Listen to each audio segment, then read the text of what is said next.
Graça e a paz, amém, queridos? Vou te chamar para abrir a palavra de Deus no Evangelho de João, capítulo 20, por favor. Eu vou ler a partir do verso 1. O verso 1 diz assim: No primeiro dia da semana, Maria Madalena foi ao sepulcro de madrugada, sendo ainda escuro, e viu que a pedra estava revolvida. Então correu e foi ter com Simão Pedro e com o outro discípulo, a quem Jesus amava, e disse-lhes: Tiraram do sepulcro o Senhor, e não sabemos onde o puseram. Seu, pois, Pedro e outro discípulo foram ao sepulcro. Ambos corriam juntos, mas o outro discípulo correu mais depressa do que Pedro e chegou primeiro ao sepulcro. E abaixando-se viu os lençóis de linho, todavia não entrou. Então Simão Pedro, seguindo-o, chegou e entrou no sepulcro. Ele também viu os lençóis. E o lenço que estava sobre a cabeça de Jesus, e que não estava com os lençóis, mas deixado em lugar à parte. Então entrou também o outro discípulo, que chegara primeiro ao sepulcro, e viu e creu, pois ainda não tinham compreendido a escritura de que era necessário ressuscitar ele dentre os mortos. E voltaram os discípulos outra vez para casa. Maria, entretanto, permanecia junto à entrada do túmulo, chorando. Enquanto chorava, abaixou-se e olhou para dentro do túmulo, e viu dois anjos vestidos de branco, sentados onde o corpo de Jesus fora posto, um à cabeceira e outro aos pés. Então eles lhe perguntaram: Mulher, por que choras? Ela lhes respondeu: Porque levaram o meu Senhor e não sei onde o puseram. E tendo dito isso, verso 14, voltou-se para trás e viu Jesus em pé, mas não reconheceu que era Jesus. Perguntou-lhe Jesus: Mulher, por que choras? A quem procuras? Ela, supondo ser ele o jardineiro, respondeu: Senhor, se tu o tiraste, dize-me, onde o puseste, eu o levarei. Disse-lhe Jesus: Maria. Ela, voltando-se, lhe disse em hebraico: Rabone, que quer dizer mestre. Recomendou-lhe Jesus: Não me detenhas, porque ainda não subi para meu Pai, mas vai ter com meus irmãos, e dize-lhe: Subo para o meu Pai e vosso Pai, para o meu Deus e vosso Deus. Então saiu Maria Madalena, anunciando aos discípulos: Vi o Senhor. E contava que ele lhe dissera essas coisas. Vamos orar? Obrigado, Senhor, por tua graça. Obrigado por teu amor. Obrigado por tua bênção. Obrigado, a Deus, por essa noite de culto, de adoração ao teu nome. Obrigado por tudo aquilo que o Senhor já ministrou ao nosso coração, por toda adoração, por todas as orações, as intercessões, a comunhão dos santos. Te agradecemos por isso, Pai. E pedimos que o Senhor ministre a tua palavra ao nosso coração. É a oração que fazemos agradecidos no nome santo de Jesus. Amém. Amém, queridos. Palavra do Senhor aqui do Evangelho de João, falando do domingo da ressurreição. A palavra e a profecia falava de que Jesus ressuscitaria ao terceiro dia. Jesus foi morto, crucificado na sexta-feira, primeiro dia. O sábado foi o segundo dia, o terceiro dia era o domingo. E as mulheres, elas aguardaram, porque elas queriam ali, né, levar ervas aromáticas ali, queriam levar algo assim para abençoar o Jesus por causa da morte dele. Mas elas foram cedo no domingo, porque no sábado não era permitido. E Jesus foi sepultado já no final da tarde da sexta-feira. Foi colocado no túmulo. E a palavra diz que quando elas chegaram, domingo bem cedo, a versão fala que estava ainda escuro quando elas chegaram, em outras narrativas. E quando elas chegaram ali, a palavra diz que elas encontraram o sepulcro, a pedra removida. Ainda estava escuro, diz a palavra, né? Ela foi ao sepulcro de madrugada e ainda estava escuro e viu a pedra revolvida. E elas correram então para contar para Simão Pedro, o discípulo que o Senhor amava. Tiraram do sepulcro o Senhor e não sabemos onde puseram. E é muito significativo porque o sepulcro, a pedra tinha sido revolvida, não era para Jesus sair, porque Jesus não precisava que tirasse a pedra. A pedra tinha sido removida para que elas vissem e testemunhassem o sepulcro vazio. E elas voltam e contam para os discípulos, para Pedro e João. E eles correm até o sepulcro, diz a palavra. E quando chegaram lá, eles viram os lençóis, viram o lenço que estava sobre a face do Senhor Jesus, tudo colocado um do lado, outro do outro, e viram também o sepulcro vazio. E Pedro e João são testemunhas também de que o sepulcro estava vazio. Mas eles não tinham ainda compreendido a ressurreição. Apesar do que Jesus tinha falado, que era necessário ressuscitar dentre os mortos, que era necessário o sacrifício, que era necessário que ele pagasse o preço do pecado, e o sacrifício de Jesus agradava o Pai, satisfazia o Pai, mas era necessário que, então, ele ressuscitasse ao terceiro dia, porque se não houvesse ressurreição, que esperança haveria para nós? Não haveria esperança. E eles vão ali e ainda estão sem entender. É muito significativo isso, a gente fica pensando, puxa, mas como é que eles não compreenderam? Eu fico pensando, querido, se nós compreendemos a profundidade, a graça e a bênção da ressurreição. E se nós temos desfrutado de uma vida assim, uma vida de ressurreto dentre os mortos. Porque essa é a vida que Deus tem para nós. A palavra de Deus fala que, de fato, em 1 Coríntios, fala que, de fato, Jesus ressuscitou dentre os mortos, sendo ele a primícia daqueles que dormem. De fato, Jesus ressuscitou. E a palavra fala que se Jesus não tivesse ressuscitado, nós seríamos os mais infelizes dos homens. E ele ressuscitou para que a gente tenha esperança. Quando você vê a carta de Pedro capítulo 1, verso 3, diz assim: Bendito Deus e Pai de nosso Senhor Jesus Cristo, que segundo a sua muita misericórdia, nos regenerou para uma viva esperança, mediante a ressurreição de Jesus Cristo dentre os mortos. A palavra diz isso, que o Senhor nos regenerou para uma viva esperança, amém, querido? Para viver nessa perspectiva da ressurreição. Sabe, daquele que a vida vence a morte, porque Jesus venceu a morte. E se ele venceu a morte, é nessa dimensão dessa ressurreição, dessa viva esperança que nós devemos viver. E ele ressuscitou para que a gente possa viver assim.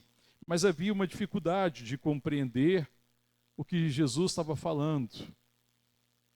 Que compreender a ressurreição, compreender o seu sacrifício, compreender talvez a gravidade do pecado, que de fato o salário do pecado é a morte, de que todos estavam perdidos, e se não fosse pela morte, pelo sacrifício de Jesus e pela sua ressurreição, não haveria esperança para ninguém. Todos estavam perdidos, não havia um justo, não havia um sequer.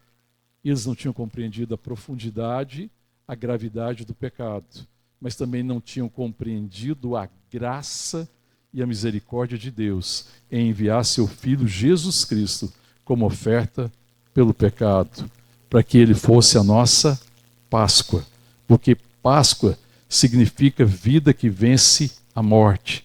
A Páscoa para os hebreus, no Antigo Testamento, quando nós lemos, quando eles estão saindo do Egito, no Êxodo, ela fala do livramento da morte que aconteceu na casa dos filhos de Deus por causa do sangue do Cordeiro que estava aspergido sobre a porta, a entrada da casa, falando que aquela casa estava protegida pelo sangue do Cordeiro e a morte não visitaria o primogênito daquela casa e de todos aqueles que estivessem ali, não só dos filhos de Deus, mas de todos os estrangeiros que estavam junto ali e que participaram, que comeram do Cordeiro, que estavam abrigados naquela casa, no dia que o anjo da morte visitou o Egito, a 10ª praga.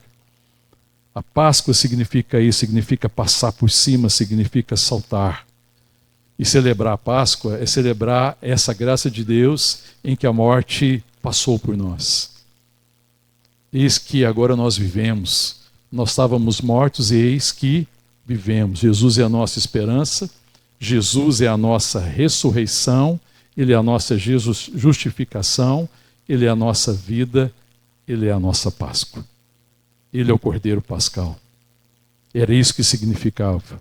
O que estava acontecendo naquela manhã de domingo, irmão, era o cumprimento da promessa extraordinária de Deus, de que Deus enviaria seu Filho, e Ele resgataria o seu povo, Ele redimiria pelo seu sangue. É a oferta voluntária do Filho de Deus, daquele que não tinha pecado, daquele que se deu voluntariamente por amor.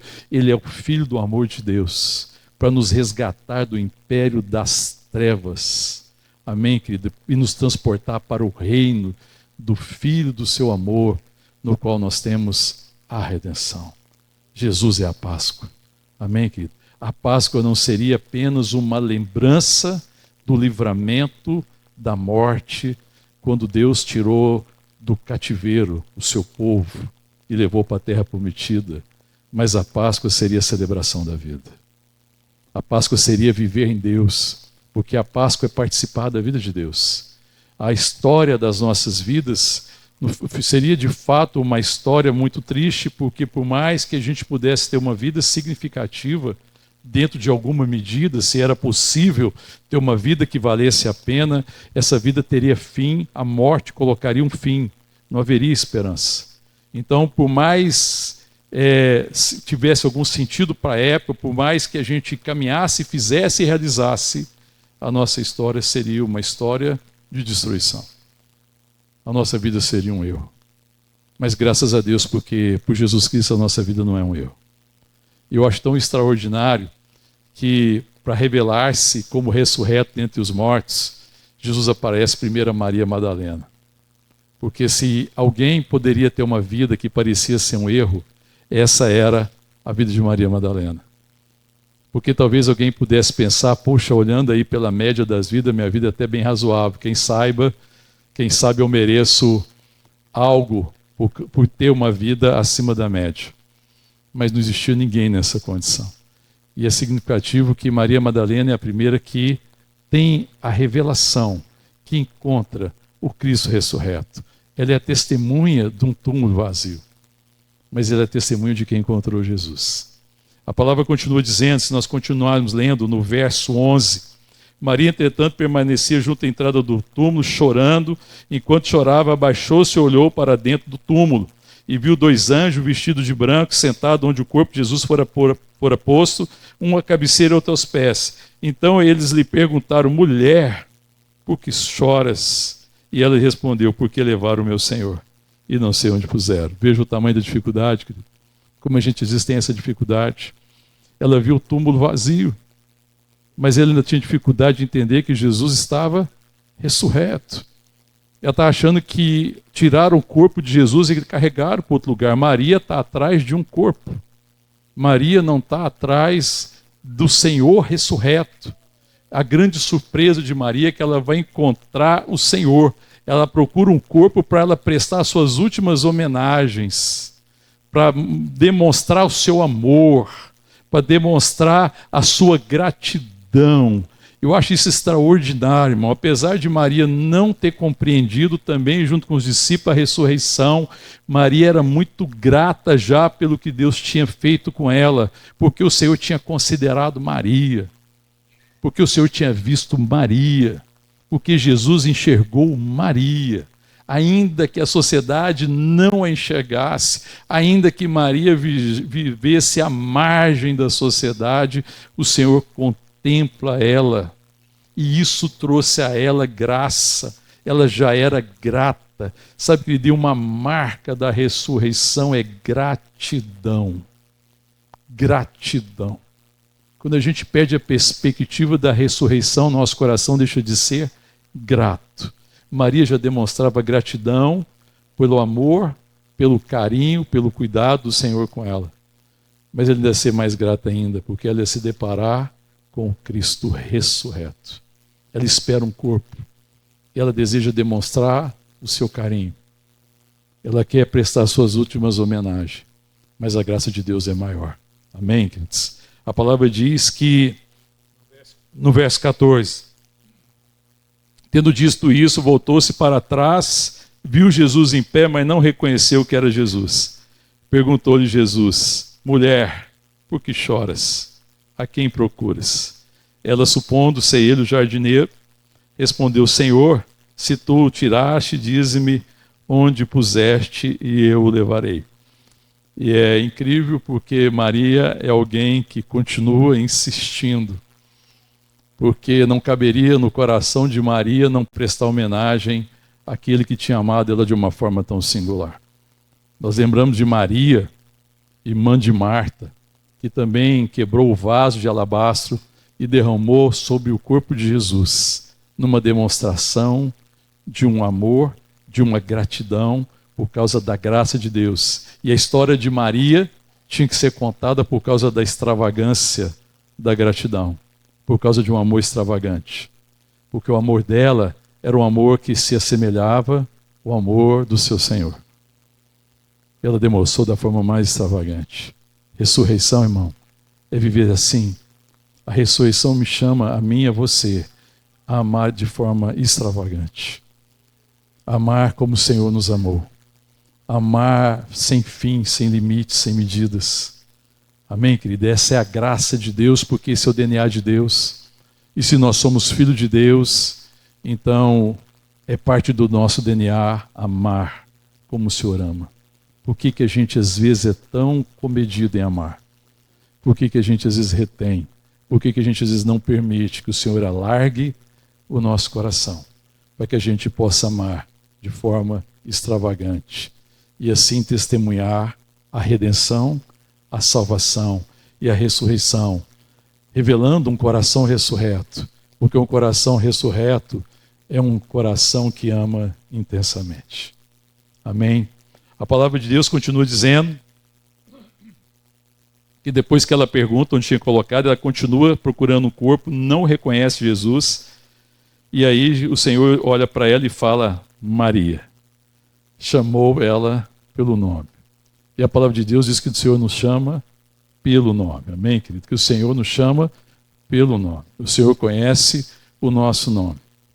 E o nosso nome é aquilo que a nossa vida significa para Deus e aquilo que a nossa vida deve revelar em Deus. O nome pelo qual Deus nos chama é o nome que glorifica Deus.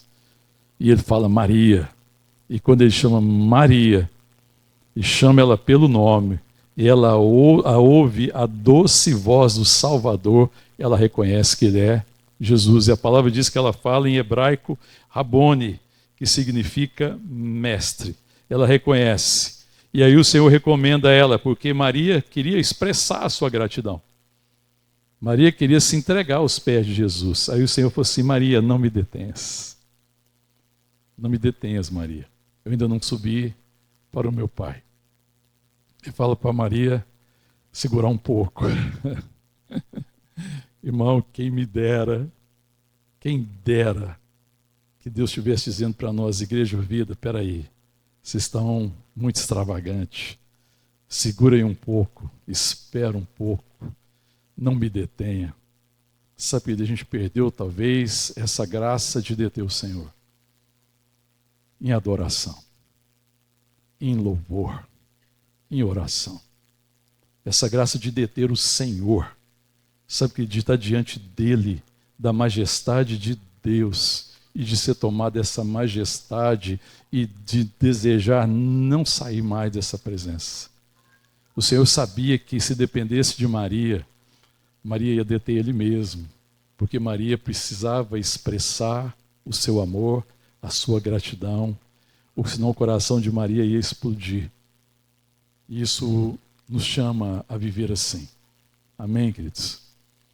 A ter esse tempo, a nos determos diante de Deus, a não tornar comum a relação com Deus, porque não é comum a relação com Deus que nos salvou, que nos redimiu com o Cordeiro de Deus. Mas a relação com Deus, o tempo que nós temos com Ele, quando nós nos detemos na Sua presença, nós somos transformados à imagem da Sua semelhança, como pelo Espírito do Senhor. Amém, querido? E Maria quer se deter diante do seu Senhor. E o Senhor fala para Maria, Maria, não me detenhas. Porque eu não subi para o meu Pai, mas vai ter com meus irmãos. Maria, você vai poder se deter. Maria, você vai ter tempo de se deter. Eu vou subir para o meu Pai, eu vou enviar o meu Espírito. E o Espírito, Maria, que vai habitar com você, é o Espírito de adoração. E você vai poder se deter na minha presença, porque eu sou o Deus Emanuel. Eu sou o Deus convosco, para que todos os dias, todo o tempo, você possa viver na minha presença. Mas ainda não, Maria. Porque a palavra de Deus diz que era necessário que o Senhor fosse glorificado e que Ele subisse aos céus e que enviasse o seu Espírito. É por isso que o Senhor está falando, Maria, não me detenhas ainda. Eu não subi. E aí ele fala para Maria depois, ele fala assim, mas vai ter com os meus irmãos. E diz-lhe: subo para o meu Pai e vosso Pai, para o meu Deus e vosso Deus. Por causa do sacrifício de Jesus, Jesus não sobe para o seu Pai, ele sobe para o nosso Pai. Porque em Cristo nós somos feitos filhos de Deus. É extraordinário, irmão. Eu subo para o nosso Pai, não é mais para o meu Pai simplesmente. Porque agora nós somos irmãos de Cristo, Ele é o primogênito, Ele é o primeiro de muitos irmãos.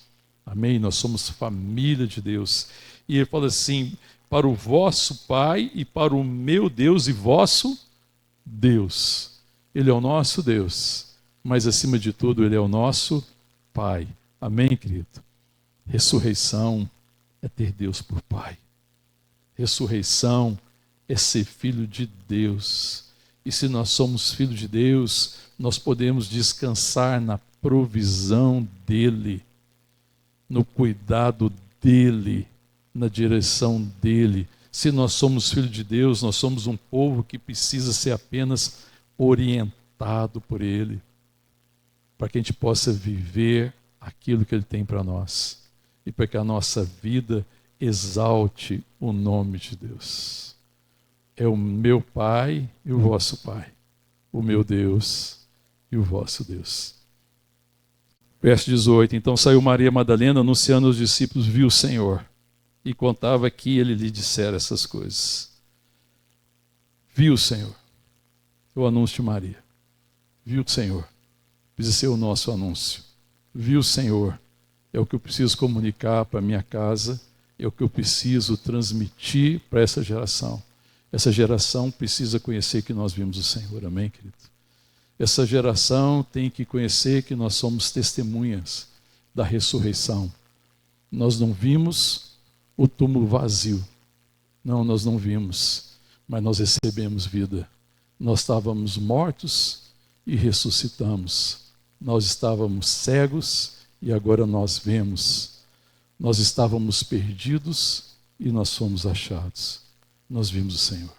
Amém, querido? Quando nós contemplamos o Salvador, contemplamos o Redentor, é que nós somos de fato salvos, que nós somos de fato redimidos. E é o testemunho de Maria. O testemunho de Maria é essa, ela anuncia: eu vi o Senhor. E Maria sai para contar a sua história.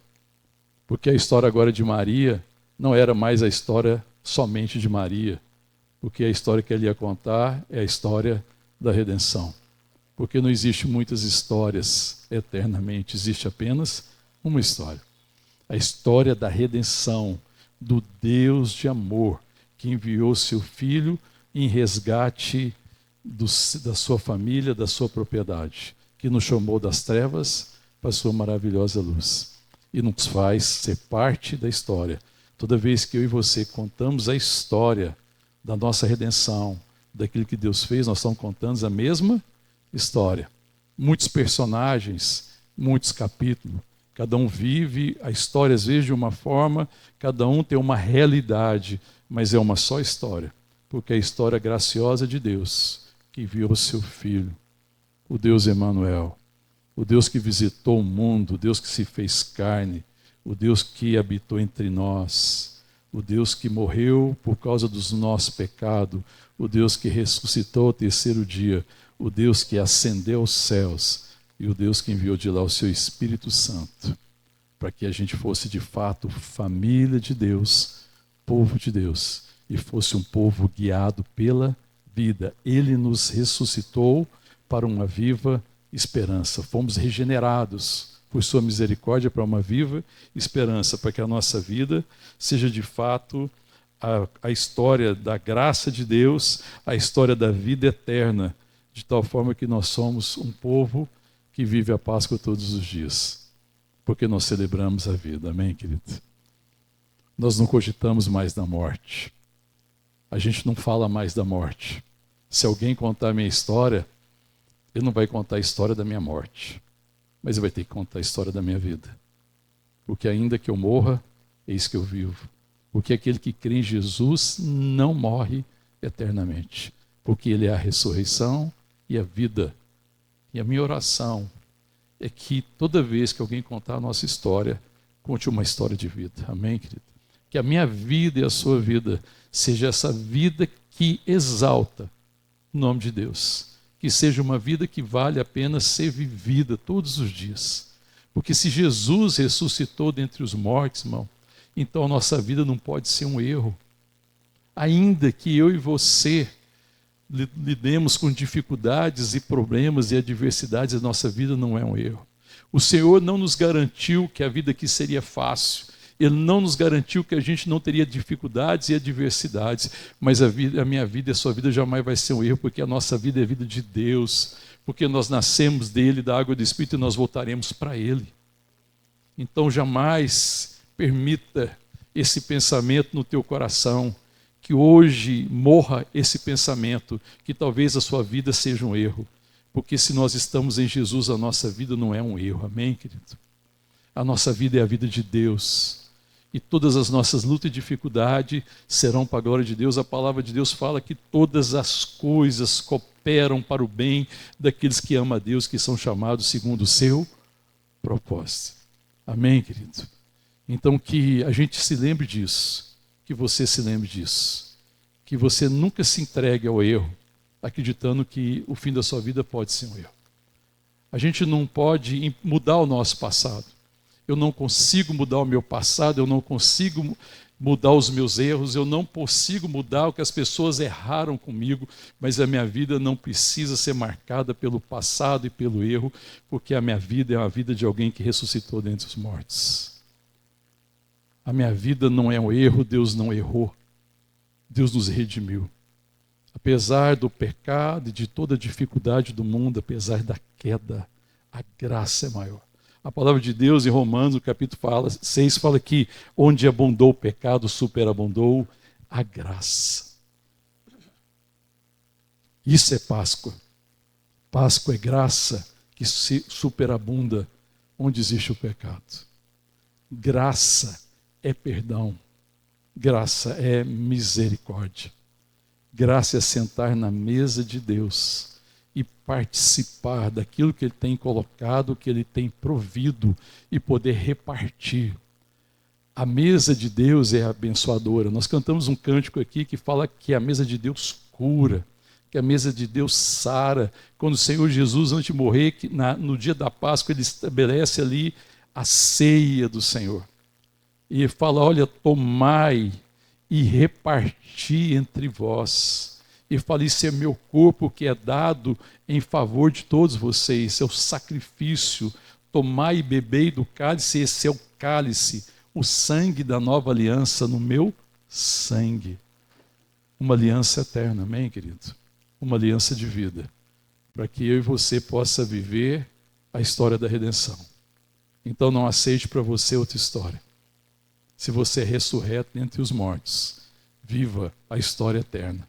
A única história, a história da graça. Porque se Jesus, de fato, ressuscitou dentre os mortos, nós não podemos viver de uma forma diferente. A minha vida e a sua vida tem que ser uma celebração. Amém, querido? É por isso que quando a gente se encontra, a gente celebra, não é, irmão? Irmão, que bênção que é encontrar-se na igreja, não é, querido? Ou em qualquer lugar. Pessoas que a gente ama e que a gente quer bem, quando a gente encontra, é uma celebração. Amém, querido? Não ache que isso é pouco, irmão. Não ache que é pouco se encontrar como igreja. Não ache que é pouco se encontrar nos grupos pequenos. Não ache que é pouco se encontrar nos cultos ou em família ou em qualquer momento. Porque é sempre uma celebração da vida. Toda vez que eu e você se encontrar, nós estamos celebrando a Páscoa. Nós estamos celebrando a vida. Nós estamos celebrando a ressurreição. E é isso que Maria anunciou. Ela saiu anunciando e dizendo, eu vi o Senhor. Amém, querido? Que essa seja a história a ser contada. Que eu e você contemos a história até o último dia. Até o último dia, irmão. Eu quero dizer, eu vi o Senhor. Eu vi o Senhor. Ele me salvou. Porque não existe outro caminho diante de tanta graça, a não ser render-se à vida de Deus, Porque ou é rendição ou é negação. Algumas pessoas falam, aceita Jesus. Não, irmão, ninguém aceita Jesus. Porque ninguém tem a chance de escolher Jesus.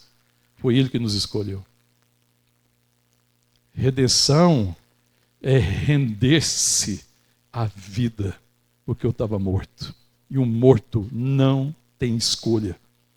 É orgulho e soberba achar que a gente pode escolher Cristo. Nós não podemos escolher Jesus, mas nós podemos nos render ao seu amor na cruz, ao seu sacrifício, crer na sua ressurreição e nos render a Ele. Então é rendição ou é negação.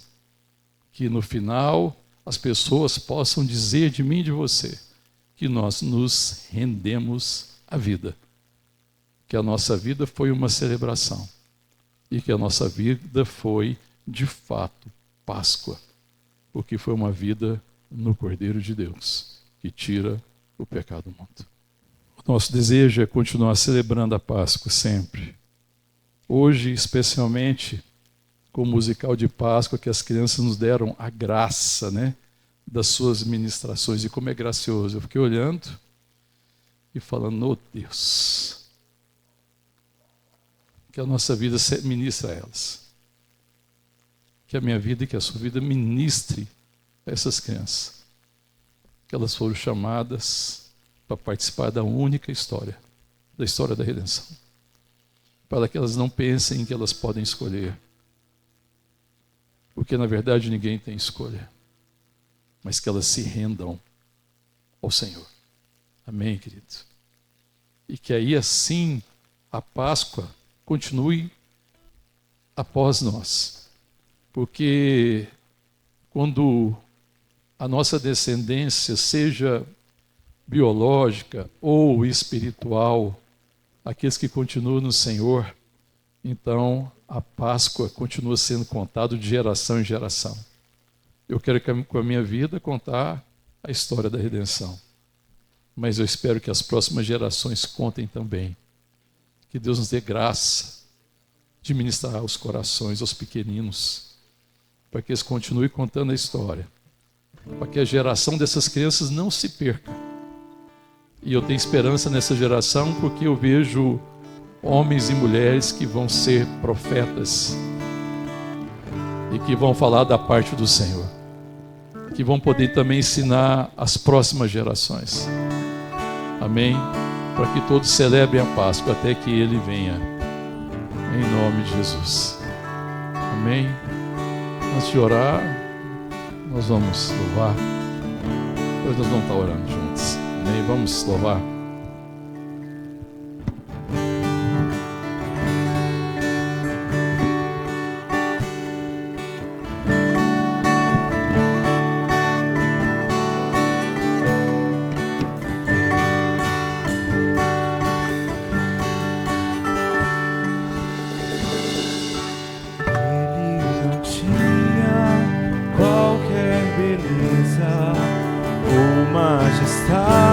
Pra nos atrair, nada havia em sua aparência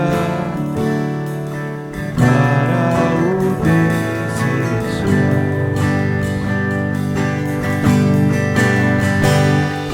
mas rejeitado dentre os homens, e ainda assim carregou nossas dores. O seu castigo nos traz paz, e a esperança não se esvai.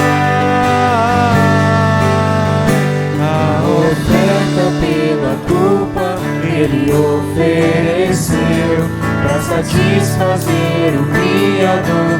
Ele morreu, para que a sua luz em nós pudesse brilhar. O Filho do amor se entregou em nosso lugar.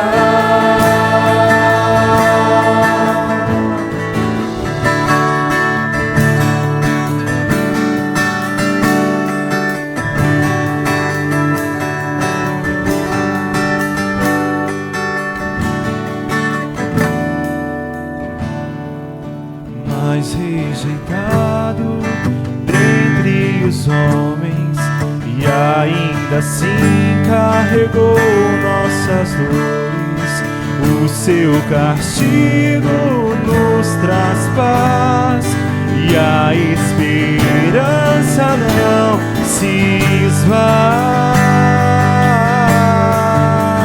A oferta pela culpa Ele ofereceu, para satisfazer o Criador. Ele morreu, para que a sua luz em nós pudesse brilhar. O Filho do amor se entregou em nosso lugar. És o Cordeiro que pelos nossos pecados foi esmagado, sem dizer uma só palavra, se entregou aos cravos, derramou sua vida até a morte, provando a ira amarga, pra nos dar sua doce graça e nos fazer viver.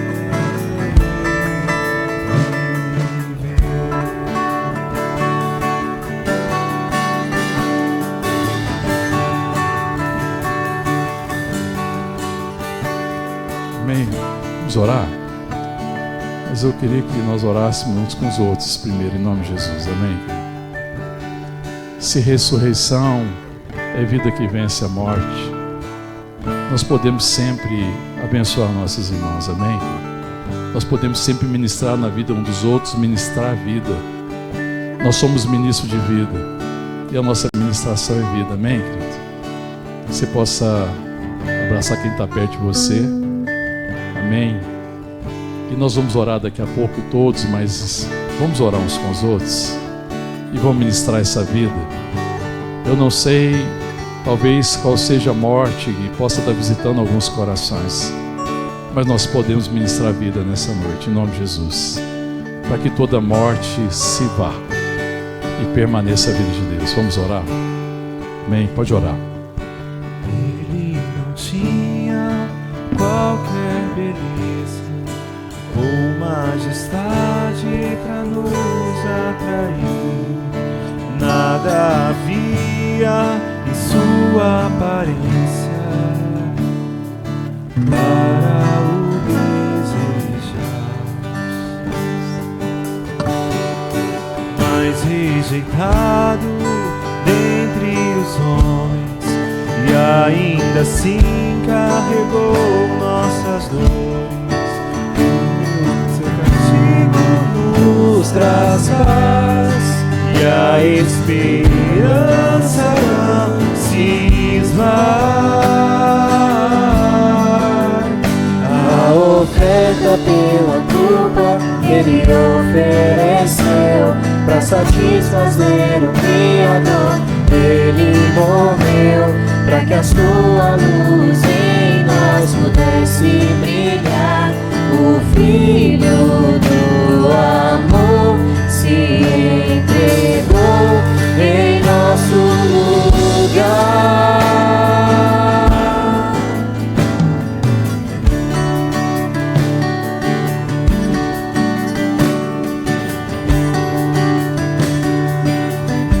Te adoramos, Senhor, pela oferta de vidas, porque o Senhor se entregou no nosso lugar, porque o Senhor verteu o precioso sangue para nos salvar, estabeleceu conosco uma aliança eterna. O Senhor ressuscitou dentre os mortos e nós ressuscitamos com o Senhor.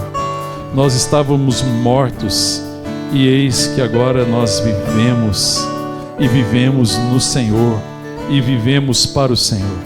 E essa é a nossa oração, Senhor, que Teu Espírito de vida ministre todo o tempo em nosso coração, para que a nossa vida não dê lugar à morte, para que a nossa vida não dê lugar ao erro, à destruição, mas que a nossa vida dê lugar à vida de Deus, dê lugar à celebração, para que todos os dias seja uma celebração da graça, para que todos os dias seja dia de gratidão, seja dia de agradecer a misericórdia, a cura, a restauração. Nós te louvamos, Senhor, porque o Senhor nos visitou com cura, com restauração, e nós oramos, Senhor, continua a visitar a tua igreja. Visita a tua igreja, Espírito Santo. Vem sobre nós, ó Deus. Vem sobre nós, Espírito de Deus, Espírito de vida. Espírito de vida, vem, Senhor, no poder da ressurreição. Vem curar, Senhor, todo o coração. Vem com cura, Senhor. Cura os corações angustiados. Cura os corações, ó Deus, deprimidos. Vem curar, Senhor, os corações que perderam a esperança, porque o Senhor nos salvou para uma viva esperança. Vem, Senhor, cura os corações amargurados, ó Deus, trazendo sobre eles perdão, para que eles também sejam corações perdoadores. Ó Deus, cura o seu povo, cura a tua igreja de todo o passado, de toda a morte, para que a nossa vida seja essa celebração da vida de Deus, seja a história do Deus eterno, da vida eterna, de um povo que vive no poder da ressurreição, de um povo, ó Deus, que tem a primazia da vida sobre a morte, de um povo que não cogita de morte, mas do povo que fala de vida, para que nos nossos lábios fluam palavras de vida eterna. Essas são as nossas palavras. A palavra da igreja não são palavras de julgamento, nem palavras de condenação, mas são palavras de vida, palavras de perdão, palavras de esperança, palavras de vida eterna. Em nome de Jesus, Pai, vem sobre nós com a tua luz, ilumina todo o nosso coração, para que não haja nenhuma treva, e assim nós sejamos uma igreja luminosa, um povo luminoso, um povo que é farol na escuridão, para que se cumpra a profecia de que a glória do Senhor encherá toda a terra, que toda a terra se encherá da glória de Deus, que toda a terra se encherá da presença, que toda a terra se encherá da glória, da vida de Deus, em nome de Jesus, em nome de Jesus, aleluia. Só palavra se entregou aos cravos, derramou sua vida, a morte provando a ira amarga, pra nos dar sua doce graça e nos fazer viver. Glória a Deus.